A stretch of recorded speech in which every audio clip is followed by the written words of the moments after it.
Dignitaries, which include traditional rulers, government officials, and Oyo indigenes, witnessed the presentation of instrument of office to the new Alaafin of Oyo, Oba Hakeem Abimbola Owade.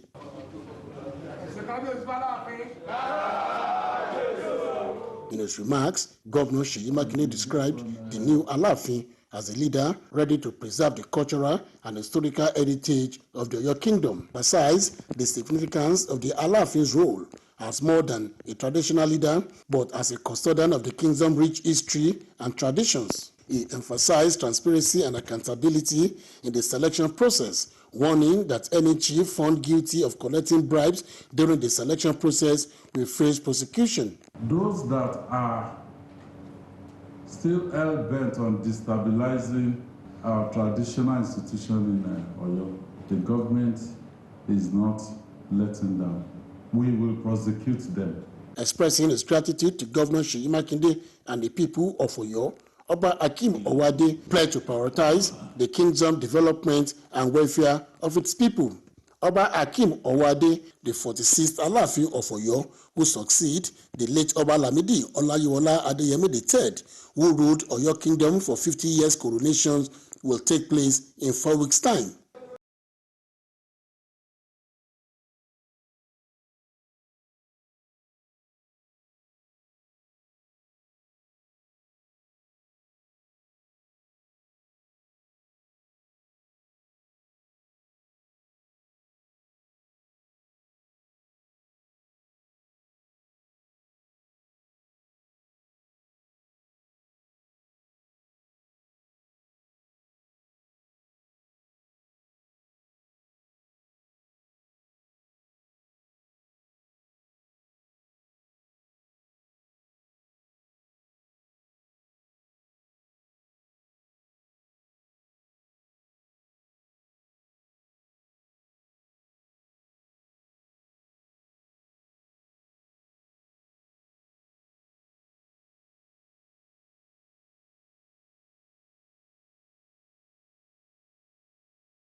The National Assembly has entered the second week of budget defense exercise with ministries, departments and agencies defending their financial proposal for the year 2025. In the next segment of the news, National Assembly correspondent Lami Ali brings us up to speed with a compilation of the exercise.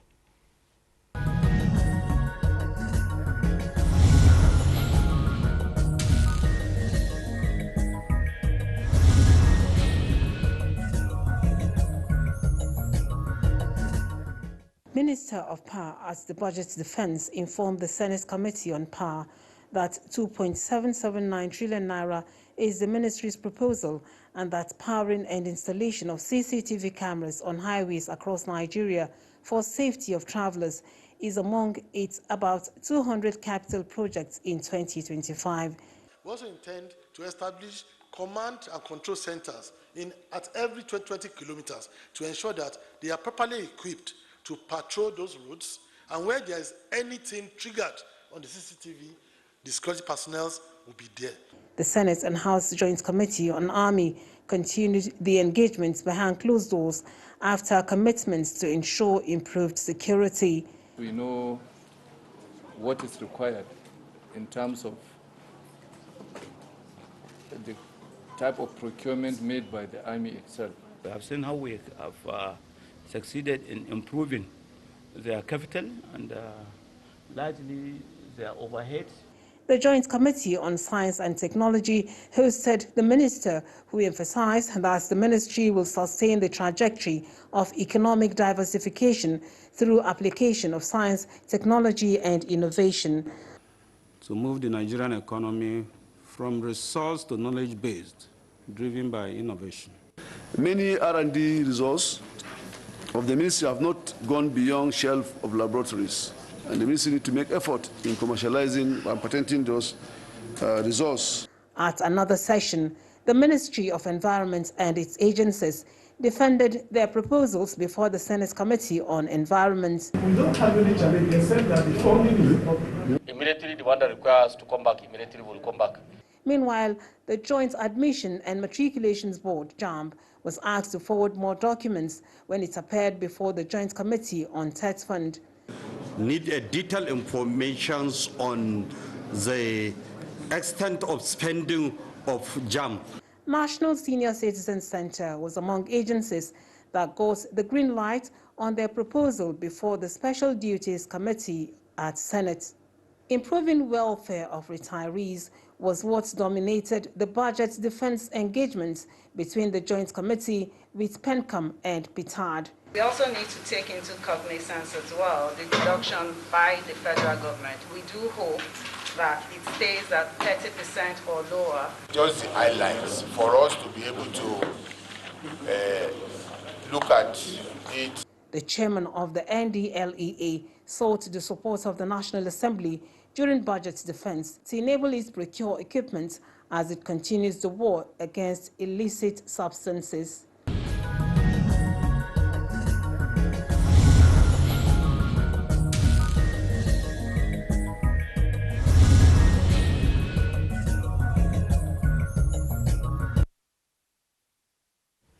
Lagos State lawmakers have impeached Speaker of the House of Assembly, Mudashiru Obasa, over allegations of financial misappropriation and lack of transparency in managing the Assembly.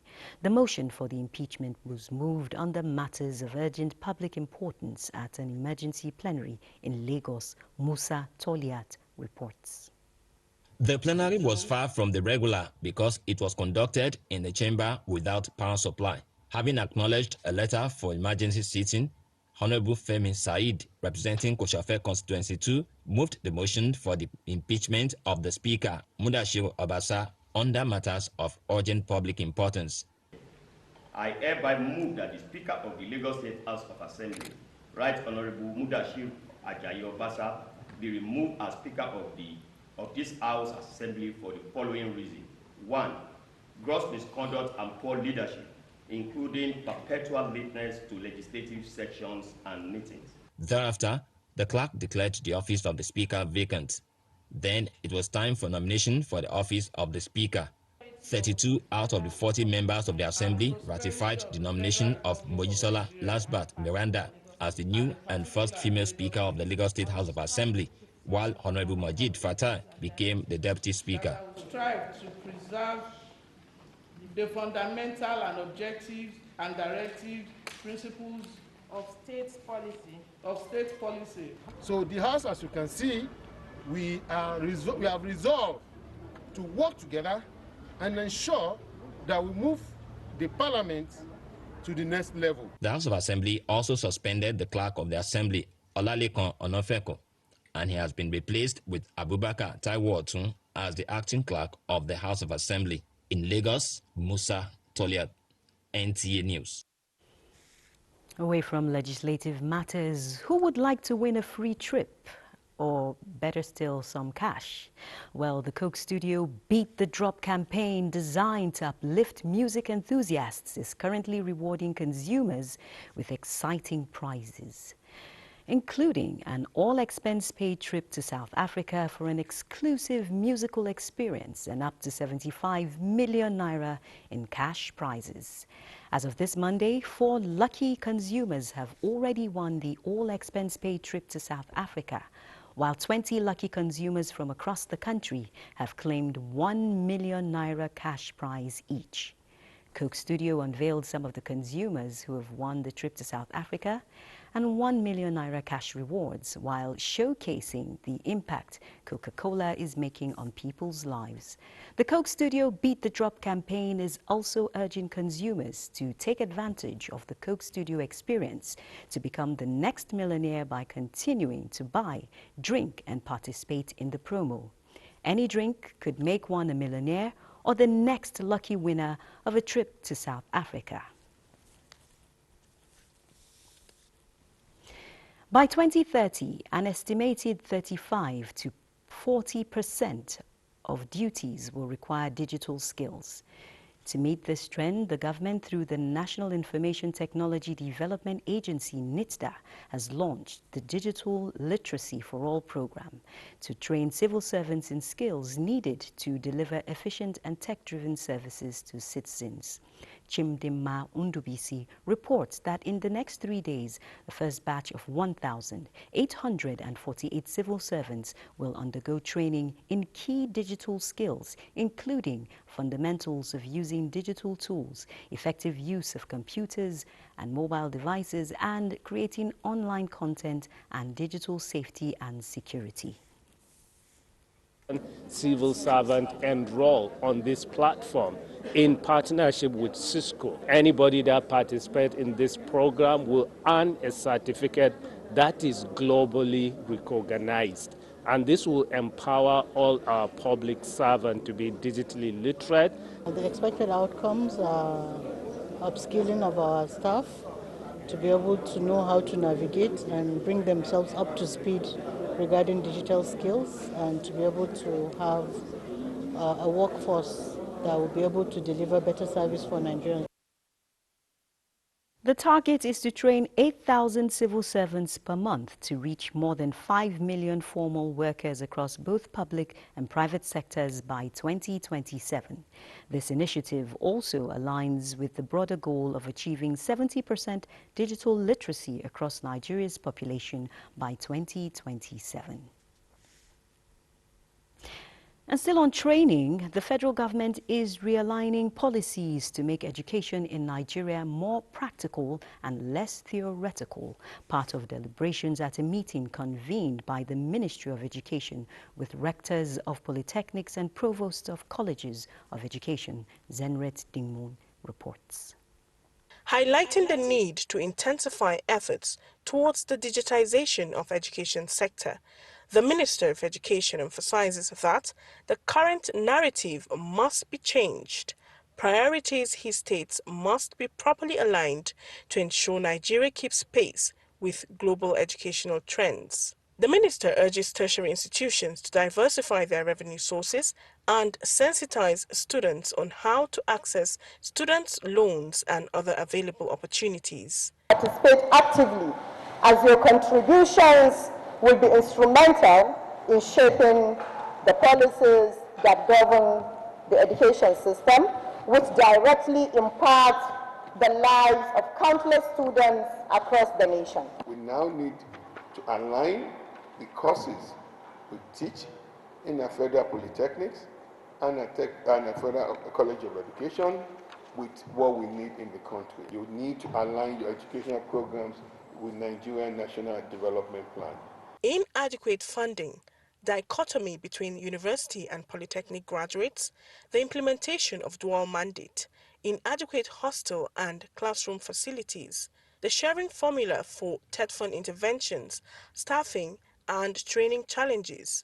These were tabled for the minister's consideration to improve the efficiency and effectiveness of the system.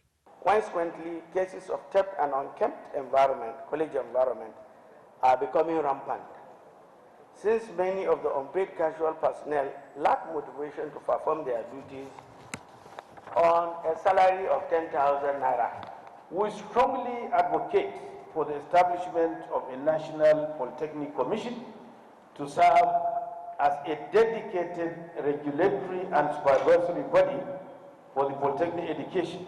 Meanwhile, Chairman of the National Sports Commission provides insights into efforts to revamp sports programs in tertiary institutions. In Abuja, Zenred Dingmoon, NTA News. Meanwhile, a two-day conference intended to develop a sustainable roadmap for 21st century education in Nigeria is underway in Abuja. A collaborative effort of the National Universities Commission and Committee of Directors of Academic Planning of Nigerian Universities, the conference emphasizes a unified approach to transforming the nation's education sector. Francis Udojo reports. The aim of the two-day conference is to exchange ideas between participants, address challenges affecting the education system, and provide solutions that will redefine Nigeria universities in the 21st century for a sustainable future. Professor Yakubu Aboki Ochefu identifies inadequate funding, poor governance, insufficient infrastructure, and corruption as significant barriers to progress. He challenges stakeholders to view these issues as opportunities to innovate and build capacity within universities. In this era of knowledge as a service, in this era of data as an economic resource, as a new oil, we should be able to churn out new ideas that will revitalize our university system.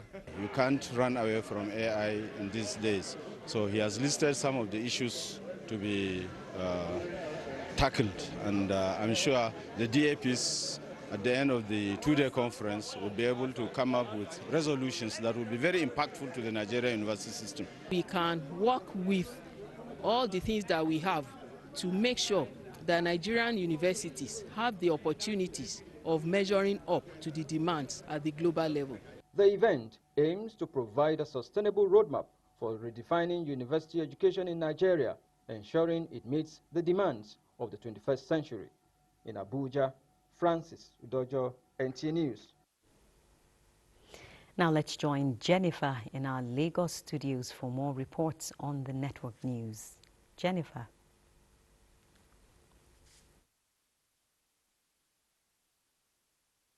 Our Lagos studios for reports on the network news. Jennifer. Is unarguably the biggest in Africa, can be a catalyst for the much-needed economic transformation if deliberate actions are taken to increase the local content in the telecom industry. Stakeholders say with Nigerian youths having the requisite tech skills, if given more opportunities, unemployment, expatriate control of the industry will be reduced. Joel Popola has the report. The telecom industry in Nigeria, which has been on an astronomical growth path, has been attracting foreign direct investment into the country. This has also come with tech experts from different parts of the world migrating to take advantage of opportunities in the nation's telecom industry. Although local content is gaining traction in the industry, stakeholders believe more can be done to deepen homegrown content and innovation. The involvement of Nigerians is there. The issue is the level of involvement, and of course, the level of involvement depends on your financial capacity. So I think that's where the real challenge is in terms of local content. But the issue is that, like we have in the oil and gas, there are policies that may put in place to encourage and stimulate local participation and local investment in the oil and gas sector, and the same thing needs to be done in the telecom sector. So you could have small startups set up networks to their local communities. We could have more inputs to telemedicine and bringing medical. So you could really have the small players come in. But getting them involved has to be intentional. There has to be some intention on that in supporting entrepreneurial endeavors by startups, by supporting hackathons, competition. Tell them, okay, how can we do this? And just challenge the young ones. With over 200 million people and a vibrant, diverse culture, Nigeria's potential for producing homegrown digital content is vast. Analysts say this is also fueled by upgrading of telecom infrastructure and technologies like 5G and possible migration to 6G. The consensus of industry players is that the need to adopt policies that will encourage local content, especially now that the countries are harnessing the potential of digital economy, to be prioritized. In Lagos, Joel Bukbola, NTA News. Away from technology, the tradition of appreciating its officers and men for a successful year came alive again at the Combined West African Social Activities WASA 2024 of the Nigerian Army held at the Boni Cantonment, Lagos. Lanre Gbeleyi, who was at the socio-cultural event, now reports. It is time for these men and officers of the Nigerian Army to hang their camouflages and loosen their laces of their jackboots for conventional shoes for a few hours to celebrate the Combined West African Social Activities with unique cultural displays entertaining guests.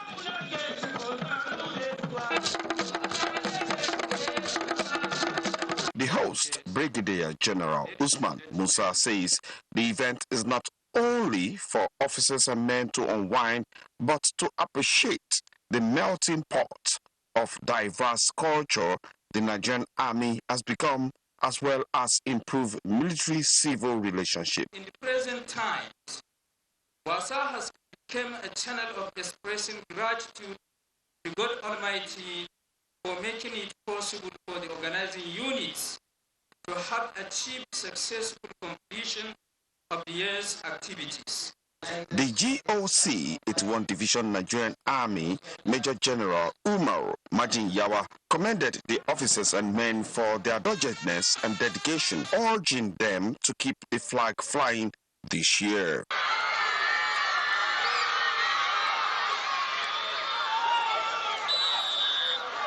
I urge the troops to sustain the good work, and the Chief Army Staff appreciate their effort last year, and we hope this year also they will sustain the momentum so that we can be able to confront the security challenges across the country effectively. The traditional lighting of the bonfire for the Wasa was the climax of the celebration. In Lagos, Larry Bilayi, NTA News. Time to take some messages. The news will continue after that with business news, and Musa Abubakar will be your guide. Thanks for staying tuned to NTA Network News. Let's now talk business. Oil prices surged by about 2% on Monday, reaching a 4-month high amid expectations that expanded U.S. sanctions on Russian oil will prompt buyers in India and China to turn to alternative suppliers. Brent crude rose 1.8% to $81.16 per barrel, while U.S. West Texas Intermediate crude climbed 2.8% to $78.72 per barrel. These gains position Brent for its highest closing price since August 26th and WTI for its highest close since August 12th, with both benchmarks remaining in technically overbought territory for the second consecutive day. It's a bearish close for the equities market at the end of today's trading session. The whole-share index shed 0.08% to close at 105,367.25 points. A total of 506 million shares in 14,259 deals, corresponding to a market value of 8 billion naira, were traded. Today's data shows 1% decline in volume, 16% decline in turnover, but 11% improvement in deals. Equity capitalization decreased to 64.2 trillion naira. Tantalizers recorded the highest volume of 48 million traded shares, followed by Universal Insurance Company, ICO Insurance, and Chams. The S&P 500 and Nasdaq Composite slip Monday as major tech stocks that have led the bull market continue to be dumped by investors. Let's now see stocks around the globe.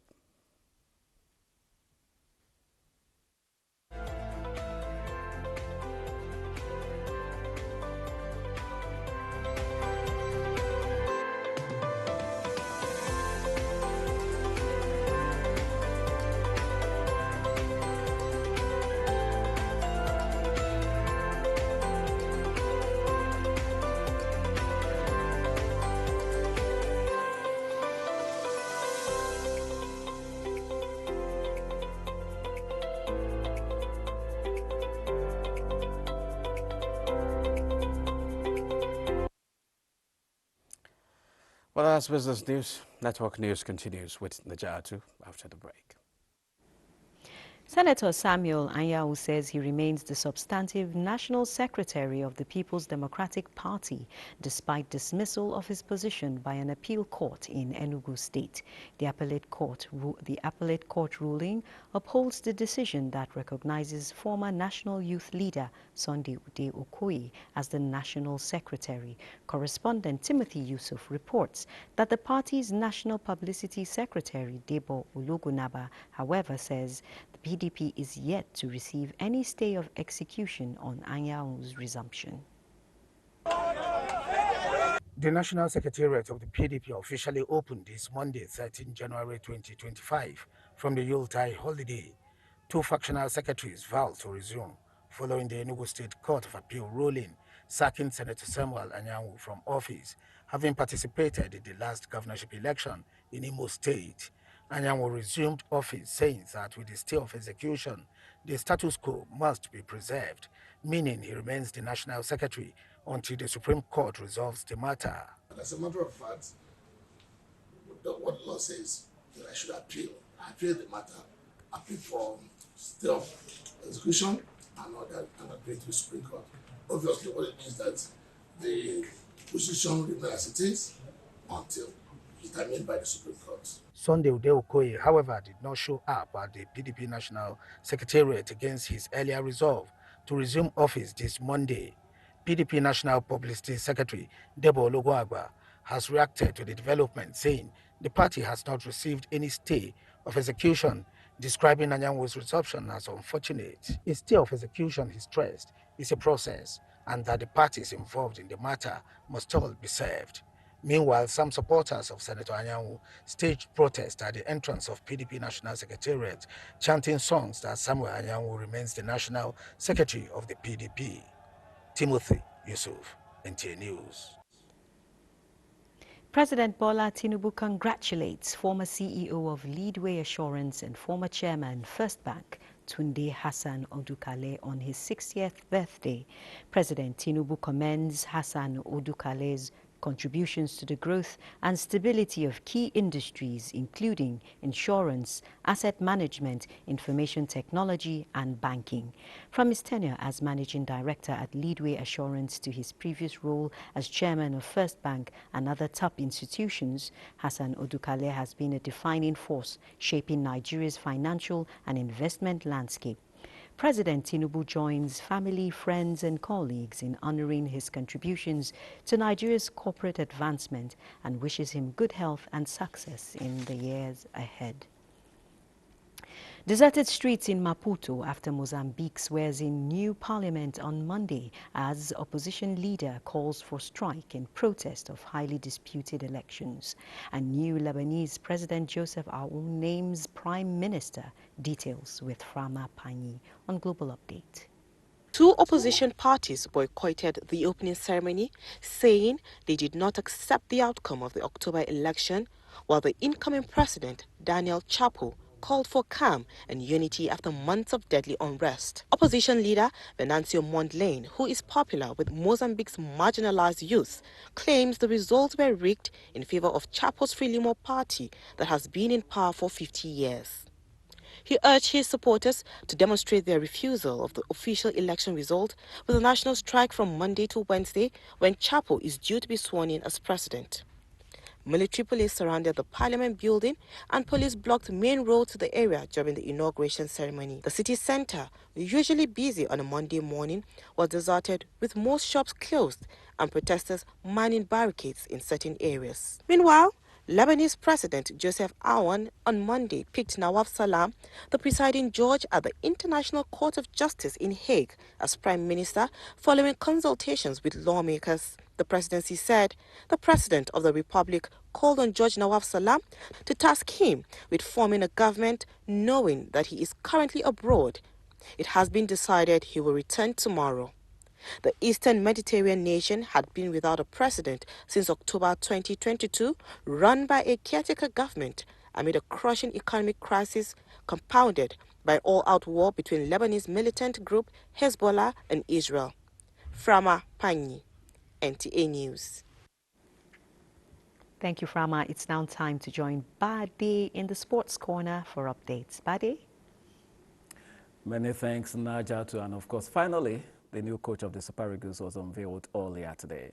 Now, the new coach of Nigeria Super Eagles, Eric Chelle, says he cannot wait to begin his reign in charge of the 2013 African champions. The Malian was unveiled at a ceremony in Abuja Monday where he promised to build an ambitious team. Suleiman Musa has details. 1977 in Abidjan, Cote d'Ivoire, to a French father and a Malian mother, the 47-year-old Eric Sekou Chelle has formally been unveiled by the Nigeria Football Federation (NFF) to fill in the vacant role since the resignation of former Super Eagles player Finidi George last year. Chelle, who becomes the 37th substantive coach of the Super Eagles, has been handed a 2-year contract to give fresh energy to the senior national men's football team with an immediate task to qualify Nigeria for the 2026 World Cup to be co-hosted by the USA, Canada, and Mexico. The new coach says he is aware of the task ahead and ready to navigate the Super Eagles to conquer Africa and the world. Football is about scoring goals. My former team scored 42 goals and conceded 13 goals. I'm an ambitious coach and I want to win. We need a person who understands clearly the African football, and Eric comes clearly, highly motivated and qualified to lead the process. With his record, if you can deliver, as the president has said, deliver the record he did for Mali here for us, with the winning ratio, I'm likely believe that we'll get the World Cup if that happens. But I want to assure you, Eric is here to work, and Eric is here to give us the results. We gave the technical committee the opportunity and the privilege to work diligently and get us a coach, and they did their work. They do whatever they need to do, and by the grace of God, he is here to work. The former Mali coach comes with his 3 assistants and will be joined by Daniel Ogumodede and Fidelis Elechukwu. A qualification to the 2026 World Cup automatically triggers the extension of his contract. We should give him a chance. That's what I would say, because he's coming to Nigeria. It's a different ball game, coaching a Malian team.